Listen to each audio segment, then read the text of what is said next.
What's up, everybody? This is Phil Rogacki. And I'm Jared Abergina. You're listening to Two Tree Guys Podcast.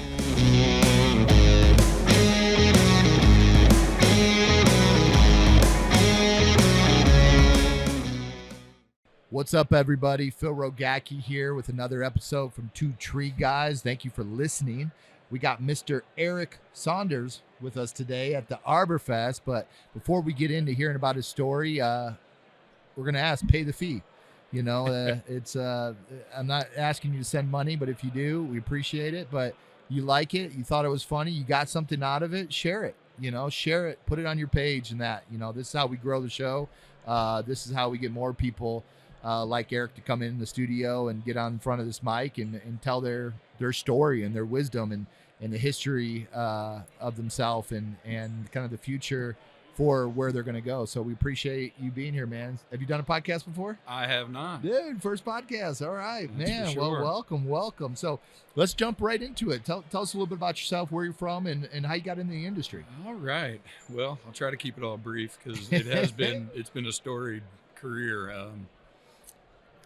I went to Penn State back in 1986, 87 for forestry. First experience tree climbing at a forestry course. But why'd you want to get into forestry? I've always been an outdoor kid. Yeah. And it's just kind of funny. Both my parents are educators, indoor people, Okay. teachers. And I just kind of knew what I wanted was Yeah. to always be outdoors. So when everybody else was picking a career, I was looking for one that was outside. Gotcha. And of course, back then, nobody questioned going to college. You just went to college. Mm-hmm. And so went to Penn State for a while. The parties were way too much for this kid. And so I was not able to pay attention.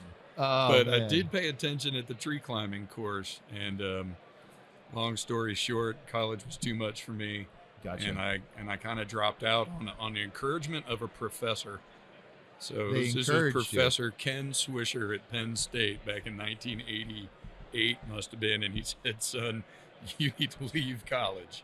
What? Because Now, you why are wasting your parents' money. And I watched you put that tree climbing gear and climb up that tree with no instruction. Uh-huh. And he said, you need to call this man. And Really? And if you're going to drop out of school, call him and he'll teach you. He'll give you a job. And that was Forman Biller Tree Service, Arlington, Virginia. And they claim that they taught Jim Davey how to climb back in 1917 or something. Holy crap. So I got in on some old guys. Wow. And this Professor Ken, Yeah. Was he teaching the forestry he was department? teaching the forestry department. The climbing? Yep. I mean, where did he get his start? That I have no idea. I don't Huh. remember because he was an old guy then. So I'm thinking. Is he still around? I'm thinking probably not Huh. because he was probably 70s then. Yeah. But, Interesting. yeah, he steered me right. It was Yeah. kind of funny. He just said, I know you got natural ability. I don't want to give up on you, but you got to get some stuff straightened out. Yeah.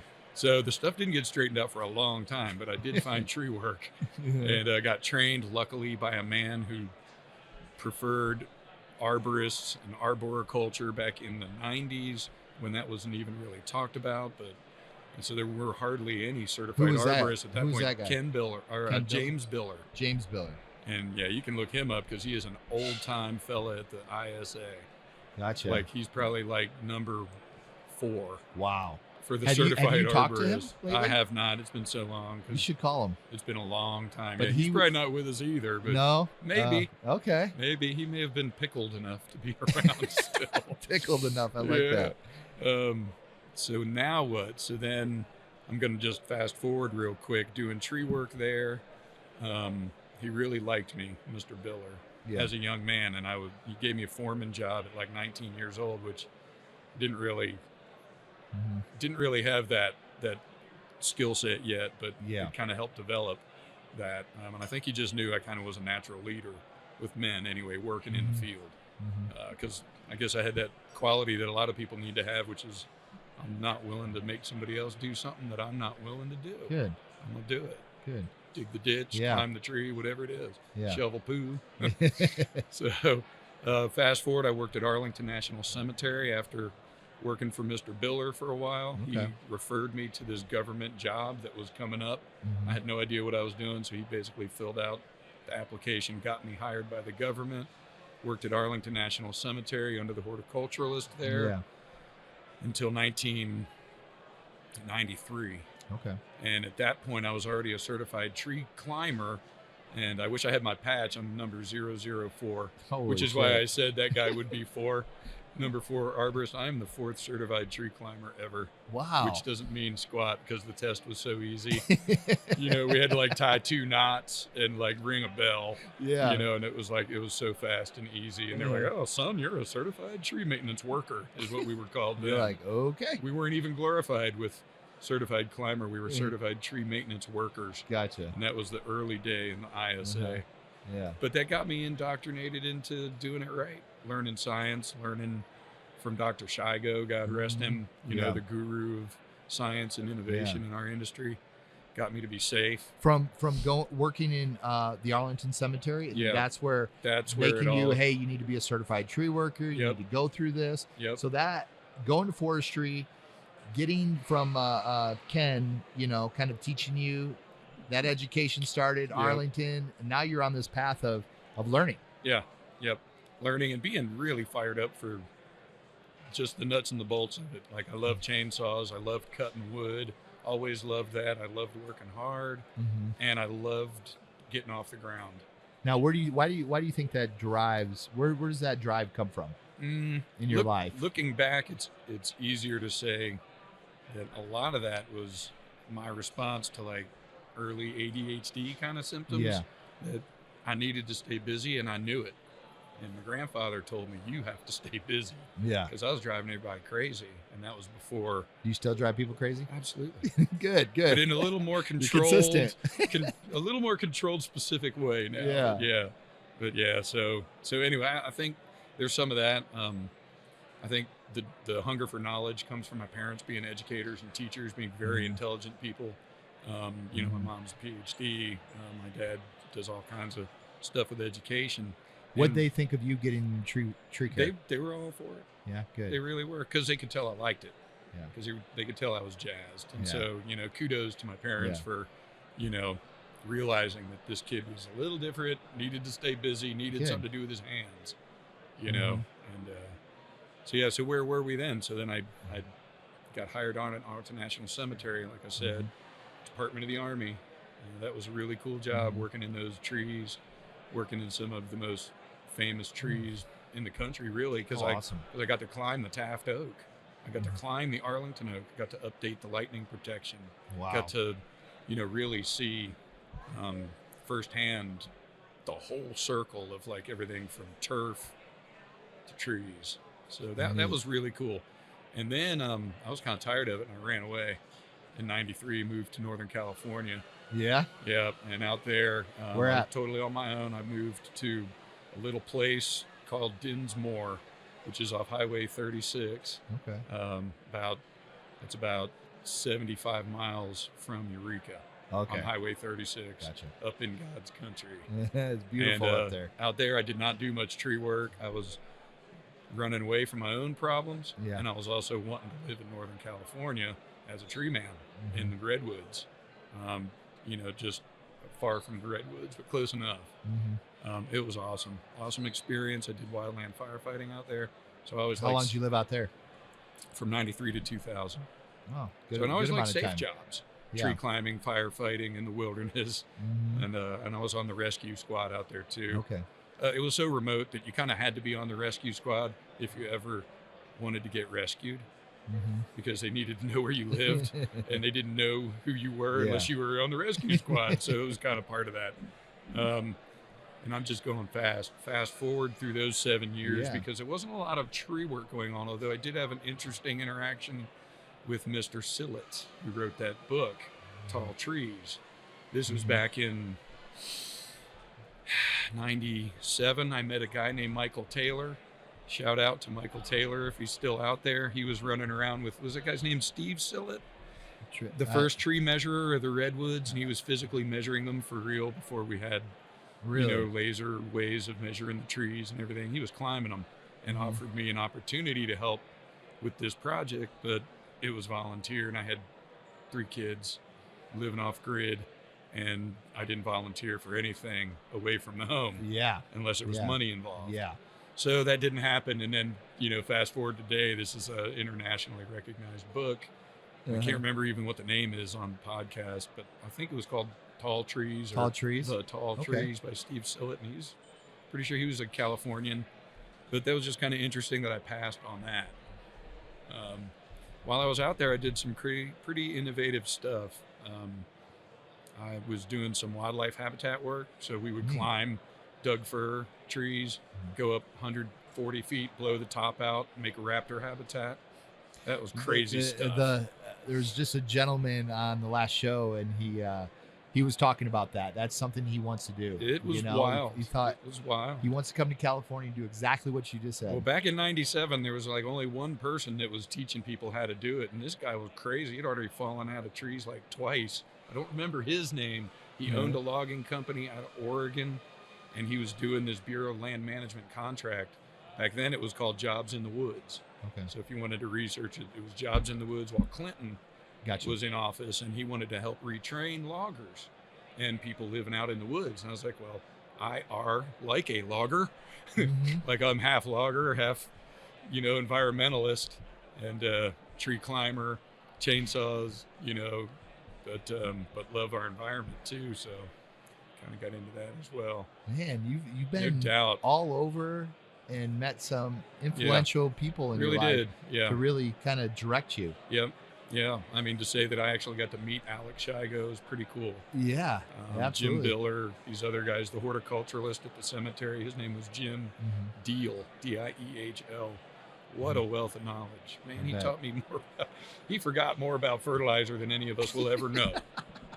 Because he was the horticulturalist. Yeah. Like he was responsible for the grass looking good, the flowers looking good, the trees looking good.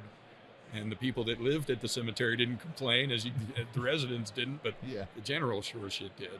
Yeah. And so they always complain. Generals do that. That's your job. They complain to just make it look really powerful. So from California, being out there 7 years, Yeah. you came back. So now I've got 3 kids. Financially, California wasn't working for us, living in the woods with 3 kids. It doesn't work for anybody living there. Yeah. That's where I live. Yeah. It just didn't work. So moved back. I was starting to have dreams about wood chippers. Called a guy, called several companies that I had known. Now, mind you, I'm a certified tree climber, certified tree maintenance worker, so I was using that to my advantage and knew how to climb, still climbed, just didn't do a lot of it out west, only on the side. Called around, set up an interview from California in the early days of the internet, set up an interview and was like, well, should I fly back to Northern Virginia where we're from anyway? Me and my wife then, we were both from there. And so it was kind of easy, seamless. Went back, had an interview. Guy offered me, it was in the year 2000, he offered me $21 an hour to come and move from California. And he was going to pay my moving expenses if I signed a 1-year contract. And I was like, done. So Nice. What company was that? Audubon VTM Arborists. Audubon. Audubon. Just like Audubon Day. Okay. Right out of Alexandria, Virginia. Gotcha. Pretty big company for back then. It was like $2.5 million a year. Nice. And so then the next blessing was that I got to work with them because those 2 owners knew their stuff. They just knew it. It was such a good company. The one owner that ran the crew was a crew leader his whole life. Tree climber, Steve Piccinino, shout out to my buddy. And I mean, he was awesome. Great boss. Of course you have issues with your bosses, but he was great. And he knew it from the guy's perspective. The other boss was a total brain, wizard, like forestry wizard. Yeah. So I got to learn the ins and outs of doing tree work on the business end from them. Started doing estimates. And then I was encouraged to quit and start my own business, which I did. They encouraged you to quit? Yeah, I told them I had an opportunity to start running somebody else's business. And they basically said, we don't want to lose you, but we encourage you to do it because you would be a good business owner. So then boom, next thing I know, I'm Atlas Tree Incorporated out of Fairfax, Virginia, running my own deal. And that started in 2004. So this company already existed, and then you got in to start. Yep. Gotcha. And I knew him. Now, why did they want to give it over to you to run it? So basically, I became a contract climber back in the early days before that was even a term. Yeah. But on the weekends, I would climb and I would do big nasties that were very technically challenging. And, back then, again, I thought I was the bee's knees. I was making like 350, 400 a day. Mm-hmm. So I thought, it doesn't get any better than that. But then I got to do all of the nasties. Mm-hmm. So I got to meet all these people who are like, man, this guy's really good. He's safe. He's productive, and he's into his job. Yeah. And so you ought to hire him if you've got nasty trees. And so that got old quick. Yeah. But all these guys knew my reputation. This guy that I'm talking about now, Tony Stathopoulos, started Atlas Tree in Fairfax, Virginia. I started working with him. Then he moved to... Was he looking to get out? Yeah, he was looking to move. He moved to Wilmington, North Carolina. So he's like, I'm going to be for leaving. family reasons. Here right? you go. He's like, why don't you do Atlas Tree, Virginia, and I'll run Atlas Tree, Wilmington. And then just after a few months, I was like, this isn't how we need to do this. Yeah. Let me just buy your part. And that worked out great. My parents came in and helped because I was also divorced now, and things were getting hard. Like living was getting hard. 3 kids, divorced, and doing tree work, starting a company, but it was pretty much put in my lap. So I had to look at it as a blessing, not, Would you curse. do it any different? No. If you could go back? Nope. On this? No. There's things I would, but not this. Yeah. Yeah, because it happened beautifully. Yeah. And then next thing I know, got my own business, start hiring guys. Things were great till the recession in 2008. And Still then, Atlas Tree? Yep, Still? Atlas Tree, and then things really got bad and hard. And so then I started going back to doing it all myself instead of having a crew and a half. Yeah. And did that all the way up until I started visiting Asheville, North Carolina, taking brief vacations. And then this place just captured my attention. And This place? Yeah, Asheville did. Okay. Because Now, why comparatively, the mountains of North Carolina, WNC, are very similar to Northern California, just diminutive, right? We're 5,000 feet out there, we're 3,000 feet out here, but the water, the rivers, the creek systems, the wildlife, the wild, untamed So if parts. I ever move anywhere, I should move from there to Yeah, here. and we don't burn like Northern California burns. Being a wildland firefighter, I had to move from there because it was untenable. Yeah. Because we're doing it wrong. We're waiting for fires to start and then putting them out, instead of taking the fuel out of the damn equation. So I had to move. And that's one of the other things that got me to get out of California. I loved it, but I just couldn't put up with all that. So what happened after 2008? And so that just made everything hard, made life harder. It was harder to do tree work. Felt like I was paying more in taxes and payroll tax trying to be a legitimate business. And it was like being legitimate was putting me out of business. So basically, I sold it. Gotcha. Sold our house and kind of did this Abraham adventure, like out of the Bible, where I kind of heard a whisper of like, go to this place. I might have something for you. And I did that. And we sold the place, sold the business, didn't have a job. Shout out to Asheville arborists. Nick Maidman said he would hire me on. That just didn't materialize. But it was a positive that made me feel like, oh, we should move, because I got work there. And of course, then I was like 49 as a 49-year-old young strapping climber. God, but really I had no fear and still don't, but I just don't production climb now because I growed up 2 years ago, and now I don't production climb. Gotcha. Stopped at 52. Yeah. But I'd like to say I stopped because I didn't get hurt, but I got hurt, and I was like, okay, that's it. It's all, now the numbers are against me, because if I get hurt again, it might not be a third time. What are you doing right now? So I work for Carolina Tree Monkeys. So shout out to Trevor Clavette for hiring me on. I was still climbing. Yeah. But he hired me on once I moved here, and helped run his crew and climb, and just am an older guy, and he was watching me transition with injuries and was like, hey, why don't you sell work for me? Because I was basically like, hey, I just got hurt. I'm good. I'm done. Yeah. I'm going to go home and lick my wounds. And he's like, well, go home and lick your wounds, but in the meantime, why don't you sell some work too? There you go. So now I'm selling work, and that's all I'm doing. Good. How do you like it? I love it. It's a beautiful thing because I don't have the stress of being the owner Yeah. and the guy wearing all the hats. I can just go out and focus on selling work. Yeah, and that's awesome to hear, because it is, there's different parts of that team. Yep. And it's hard to wear all the hats. It's hard to worry about it's paying the bills and impossible. wear this, and sometimes you have to. Yeah. But I own my own company, and sometimes I just want to be a number two. Yeah. And not worry about all It's this. a beautiful thing. And just focus on selling. That's right. Enjoying that. So I commend you for that. But I don't think you learn it unless You you don't. go through it. You don't. I start You getting gotta taste you get what that kicked pill- between your legs every day, and it almost starts feeling good after. Like, oh yeah, I just that Right. hurt a little bit, but I like it. Okay, keep going, keep moving Yeah, forward. that's right. You just can't stop. You just got to keep going, keep going, keep going Yep. for that. So, where do you see yourself? Where's the future? What's the future hold for you, Eric? Well, the other reason I moved out here was because there's more land available, and I've always wanted to have some land. Yeah. And I know just enough to be dangerous in a lot of areas. So I bought 12 acres in Old Fort, and the plan is to build whatever it needs to be. It's a home for now. It's a farm in the making and an Airbnb in the Super making. cool. But Good. if the government keeps effing with me, it's going to be a compound. But until then, it can just be a homestead. Good. But I love Old Fort. It's awesome. It's a great growing environment, so I can grow anything there. And All year long. yeah. And I got Any a tractor snow? just last year, very little. Yeah. So just got a tractor. We're 7A for our hardihood zone, which Okay. means pretty much anything can go perennial, but you can get your deep frost. Gotcha. So artichokes are perennial in Old Fort, but you got to cover them.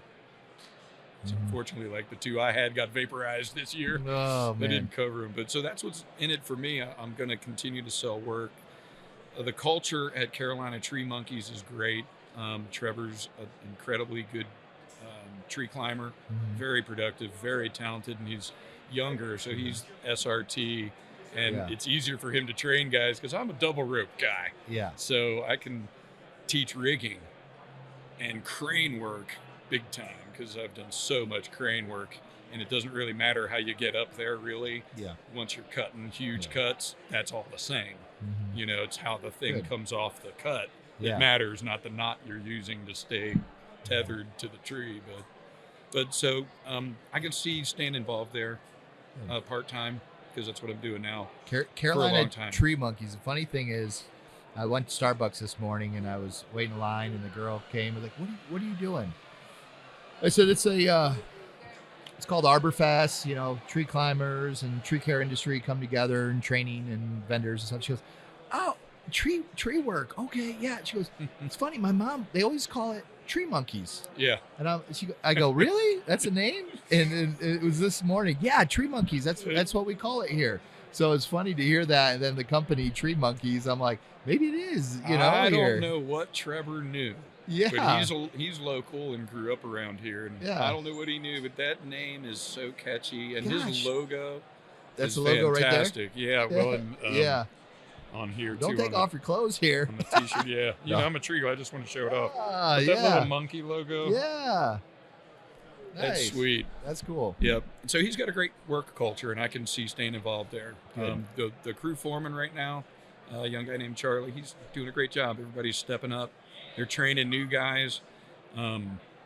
New guys are becoming climbers. New climbers are becoming second climbers, closer to top climbers is, the terminology Yeah. we use a lot. Top climber can do it all. First climber, whatever your terminology is. And that's what you need to do in tree culture. You got to be bringing in the young guys. You got to teach them. You got to teach them soon because they're eager on day one to learn to tree climb. And if you do like we used to do, it would be like, guess what? Shut up. You're going to do groundwork for a year and you're going to like it. And if you don't, you can leave. Yeah. We'll And then get somebody after else. a year, we might trust you enough to put you in a tree. You're taking the words right out of Right. my mouth. And in this culture nowadays, it's better. I was talking to another young guy.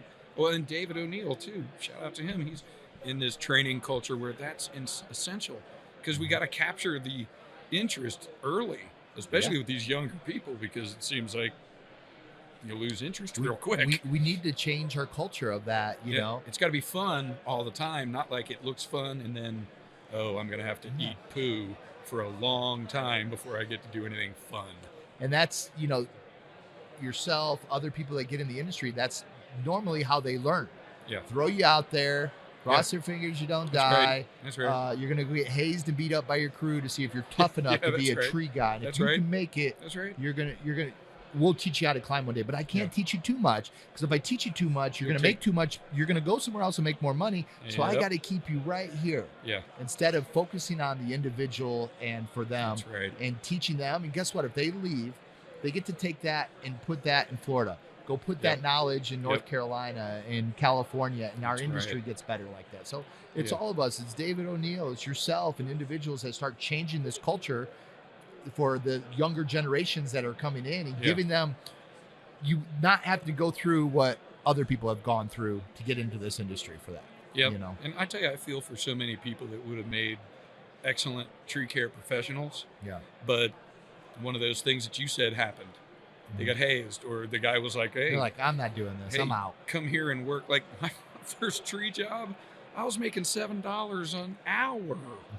I thought I was really cool when I was making $10.70 at the government, working for the government. Mm-hmm. I mean, $10.70 an hour, you know, and now our wages are changing, which is good to see too. They're not changing enough. Our industry is changing, not enough, you know, but at least finally people can look at us as professionals, you know, because back in those days it was, hey, if it was two guys in a truck and a chainsaw, you could move, you could build fences, dig ditches, you could, you know, do house repair, remodeling, and I do tree work. And right? I do it all. Oh God. So let me ask you, you know, being in California and some of these influential people that you've had contact with and training from and leadership from, and they invested in you, you've gained a lot of knowledge over these years from California, from West Coast to East Coast. What kind of wisdom or kind of information that you can give people in the industry, in life in general, that helps them out on their drive to work today, of something that they can take and, you know, be better today than they were yesterday? I think if I really did have to drop something like that, I don't take that lightly. If it's something that can sort of transfer life, living, working, whether you have a family or not, no matter how old you are, I think the thing that I needed to know, that took me the longest to figure out on my own, with the help of others, but it would have been great to know this early, is every single thing you do needs to be intentionally chosen. You're not some piece of driftwood in the vicious ocean of life, or worse, you're not a piece of meat floating in the ocean, even though you are a piece of meat. We have intentionality being human beings, and I just kind of went with the flow in college, got totally strung out on drugs and alcohol, because everybody did. Chased girls, you know, all that stuff. And was angry at myself. Didn't understand all that until I understand intentionality and how to make real conscious choices about everything. The only thing we don't choose is breathing. That's going to happen involuntarily, and your heart beating. And so maybe the small part on that, the caveat would be, figure out who makes that beat and who makes you breathe, and thank that source. I like that. That's where I'd have to leave. That is good, my friend. That is good. And some people are thinking right now, and I appreciate you. I appreciate you sharing that, because, you know, like I always say on these podcasts, the words you use, the words you say today, and to somebody, this is going out to the whole world. Yeah, that's and pretty who cool. knows where this floats and goes and shares, and That's that right. to get to that right person to help them out today. And it should be noted that I bumped into David just 10 minutes before this podcast. Never been on a podcast before in my life. Yeah. And he's now like, come here. You got to get on this podcast. And I was like, on a what? Yeah, what is a podcast? What is that? I mean, I know what them is. No, I appreciate you, Yeah, Eric. I appreciate you too. I appreciate you being here and getting on the show and stepping out. And We'll you do this made again you made an sometime. intentional choice to be on this How show about that? today. And now there's other people that will get the Yeah. benefit from your talk. So everybody, man, everything you do has to be intentionally chosen. So think about that today. And we appreciate everybody listening on the show. If you like it, share it. And remember, guys, continue to elevate the standard of our industry through education, training, and innovation. We appreciate everybody and have a great day. Bye.